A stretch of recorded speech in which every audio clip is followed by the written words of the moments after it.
Hiya, this is Emily, or Cuttlefish Love, and I'm making an ASMR video about board games. This has been something that some viewers of the channel requested, and I'm going to try and do that today. So this board game I'm talking about today is called Buccaneer. It's a game that has very fond memories for me as a child. You can see that this copy of the game is really old and battered, and it's something that I've played with my family and my extended family so many times, and it's really been very fun for me over the years. It's a pirate game, and I'm just going to show you the board, which is made up of blue and white squares,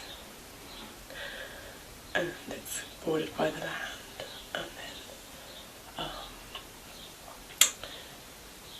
there's various docks all around the land. So we have London docks here, and the safety zone, which this one's orange, and has a little orange ship that you can move across the board to get to here. This is Treasure Island, and here we have Bristol. That's Bristol docks, and the safety zone, and each dock says crew and treasure for sale, may be exchanged, value for value, diamonds, value 5 points, rubies, value 5 points, gold, value 4 points, pearls, value 3 points, rum, value 2 points. Not less than 3 treasures of a kind may be transferred to the safety zone if so desired. And that means that if you collect 3 treasures that are the same, you can put them here and no one can buy them. And this one here is Cadiz docks, which is blue and has a little blue boat.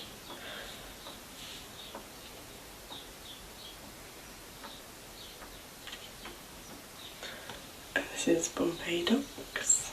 This one is green, has a little green boat.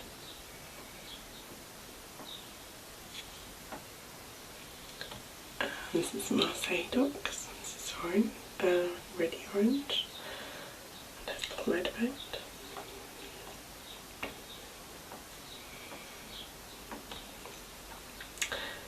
This is Amsterdam docks, which is white, and this is not for, it doesn't have a boat, and there's always 2 crew cards here and 2 treasures, up to the level of 8, and this one is Venice docks, and that's the same as Amsterdam docks. There's no other player at it, it's just has crew cards that you can use to swap with your crew cards, and then the treasures. And then this is Genoa docks, which is yellow, and its own little yellow boat.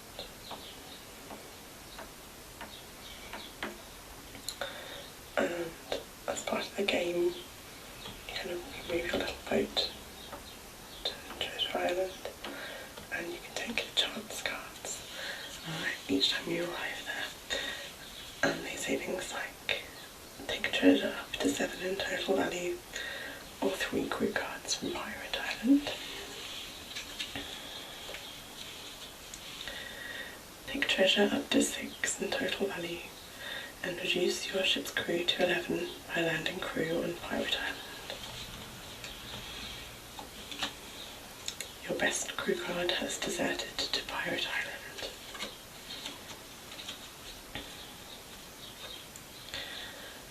Exchange all your crew cards as far as possible for the same number of crew cards from Pirate Island. 1 treasure or 2 crew cards are washed overboard to the nearest ship.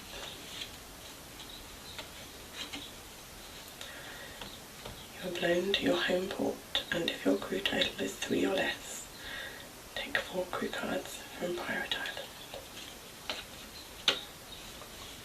And then within the chance cards there are lots of special cards like kids chart. I think you have to travel to this anchor to collect some treasure for that one. Pieces of 8, which is like it's a bit like having a £5 note, and doubloons. These are kind of cards you can exchange for treasure at other ports.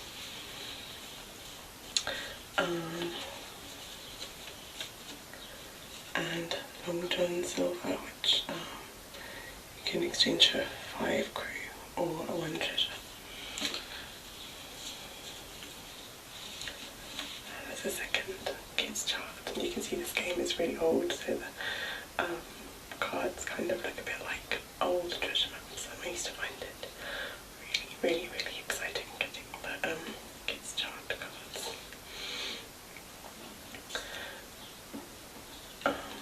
I'll show you the treasures now. Buccaneer. And the treasures are Ramble, and I don't know how well you can see, but these are the original rum barrels, which are just like little carved pieces of wood, carved to look like a barrel. I think they're really cute, but we've obviously lost some of the pieces over the years, and we've replaced them just with ordinary little bits of wood. So that's the rum.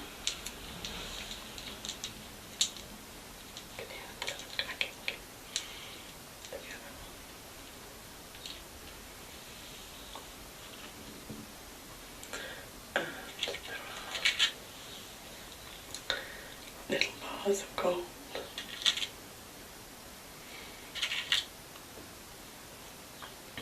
Again, I don't know how well you'll be able to see that. Little pieces of plastic, which actually look like gold.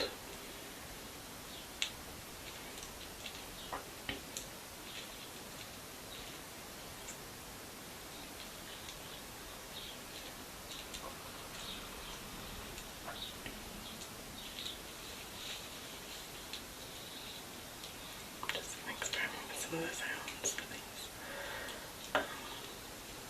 treasures make. And the next one is a pearl.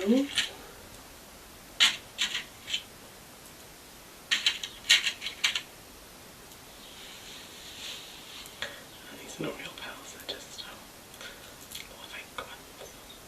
They make a really nice noise and they look very magical to a child.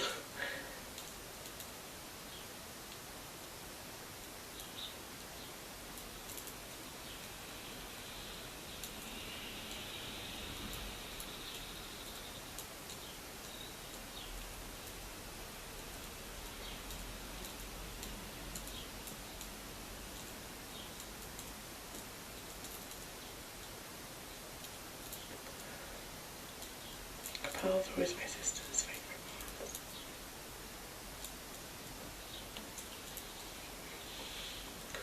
If you've been one, I might say take a treasure, put a 7 total value, no chance card, and you might get the chance to put it into your plate. And then sail back to your port and end and put it in your docks.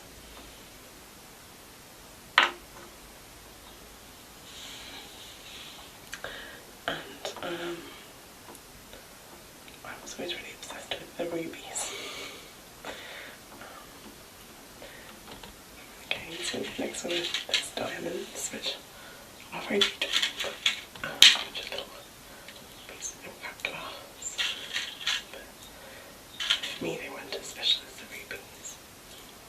And you can see these are already worn now, but they still seem quite magical. And there's someone's replacement beads that someone's put in. I think these ones here are the original ones.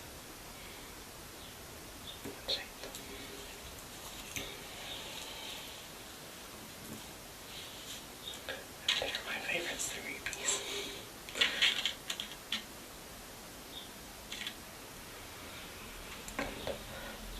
when I was a child, I would always prefer to choose the rupees over any other treasure.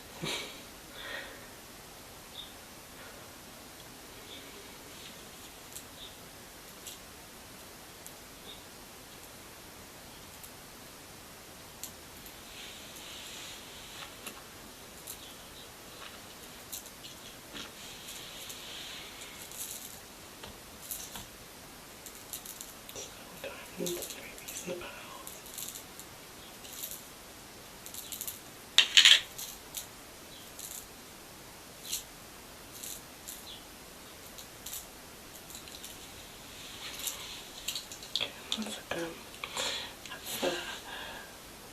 That's as much as I can really tell you about the game of Buccaneer, but I don't know if you can buy it nowadays, but if you can, I really recommend it. I think it's a really good family game to play. And yeah, I'm going to show you another game now, which is called Solar Trader, and it has some similarities to this game. It's like a kind of trading game, but it's set in space. So this is the game Solar Trader, and I've set out the board as it would be played. You can see it's a space game with rockets and all the planets from the solar system. And I'm just going to read like a little bit from the instruction booklet, which explains kind of the introduction to why you're playing the game.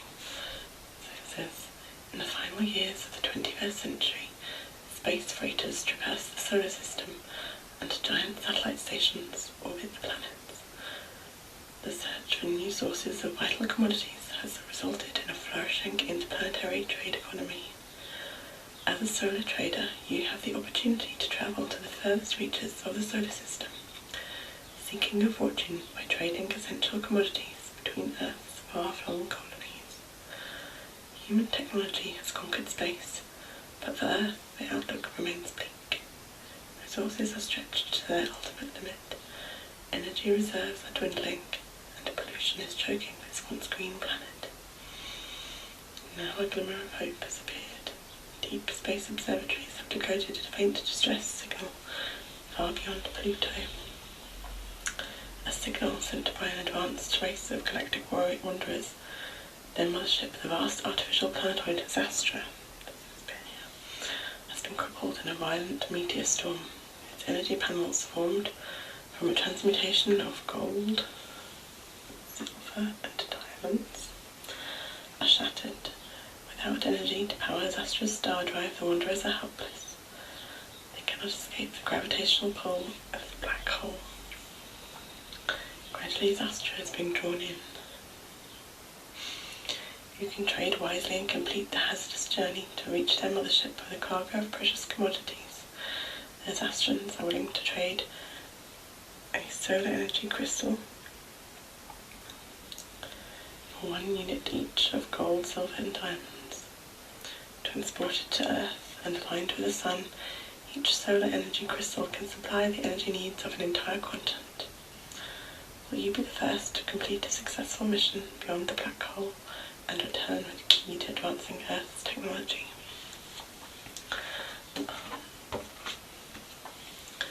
So each player has a different coloured spaceship. You can choose grey, red, green, blue, yellow, or orange. And each of these correspond to a rocket around the side of the board in the same colours, so yellow, orange, red, grey, blue and green. And each of these rockets has 1, 2, 3, 4, 5, 6, 7, 8, 9, 10 spaces for different commodities. And when you first start off, I think you can use 5 of those spaces, and you need to get enough credits together to get your extended trading license. box, and that allows you to carry 10 commodities. It says the holder is entitled to transport up to 10 commodities if valid. It says interplanetary police, and you can buy this on Moon. And this is your trading card, and it tells you how much each of the commodities are worth. So the bread, which you can buy on Earth, is worth 10 there, and then it is worth 30 credits on Venus, 40 credits on Mercury, 40 credits on Mars, 50 credits on Jupiter, 60 credits on Saturn, 70 credits on Uranus, 80 credits on Neptune, and 100 credits on Pluto. And you can see that Earth has bread as its commodity. These little loaves of bread, just moulded from brown plastic.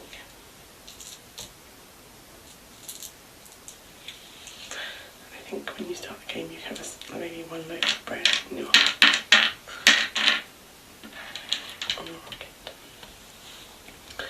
And then Mars has robots, little grey pieces of moulded plastic. And Jupiter has fuel, little red fuel canisters.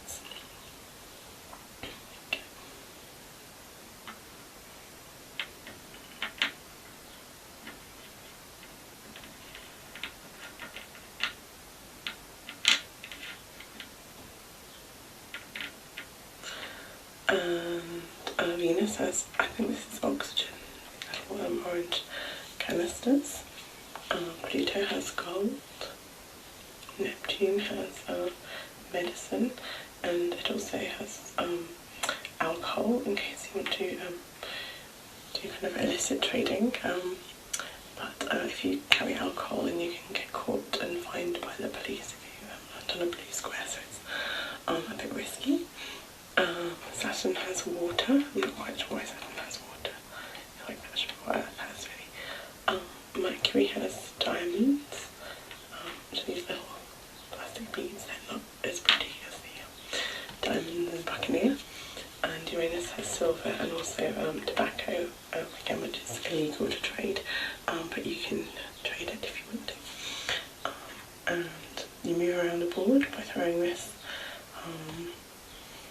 10-sided dice, and I think you can also buy a rocket booster, which is available on Mars, and then you should be able to upgrade to use a 20-sided dice, but I think we have lost the 20-sided dice, sadly.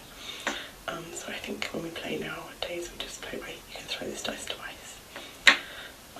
And you can also buy an anti-gravity device on Saturn, and I think that stops you being sucked into black holes so easily. And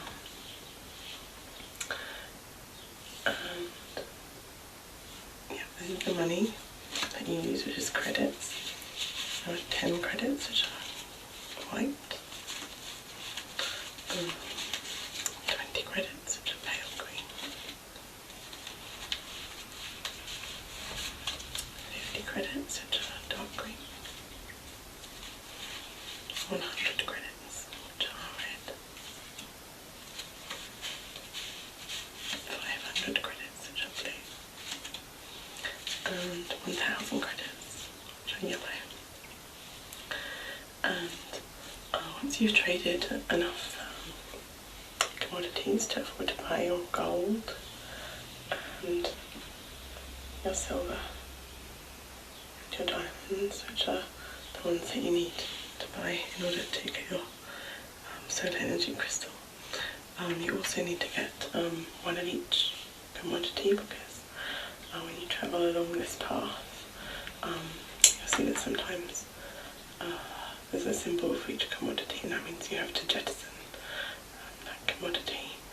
And I think these symbols here mean you have to jettison a certain number of commodities in order to carry on, and it's to do with the black hole. And you have to jettison some of your weight, I think, in order to continue right to the end. So you can end up trying to travel this route many times and getting sucked into the black hole in the end and coming out at some random point around the board. I think if you land on a black hole ordinarily in the board game, then you have to throw the dice, and then you will just be kind of shot back out at another point on the board. It's a really fun game to play. I actually think that there are some more complicated computer games that are now kind of based on this concept of kind of space trading. And again, as a child, I was really fascinated by all the little objects that you had to collect, and I found it a really attractive game because of that. So yeah, I hope you enjoyed this video and found it really relaxing. I would love to hear from you if maybe you've played one of these games, because both of these games were really kind of important parts of my childhood. And it's very unusual that I meet someone who has played them before. So yeah, comment below if you liked the video or if you know any of these games. And also like and share the video as well if you found it relaxing.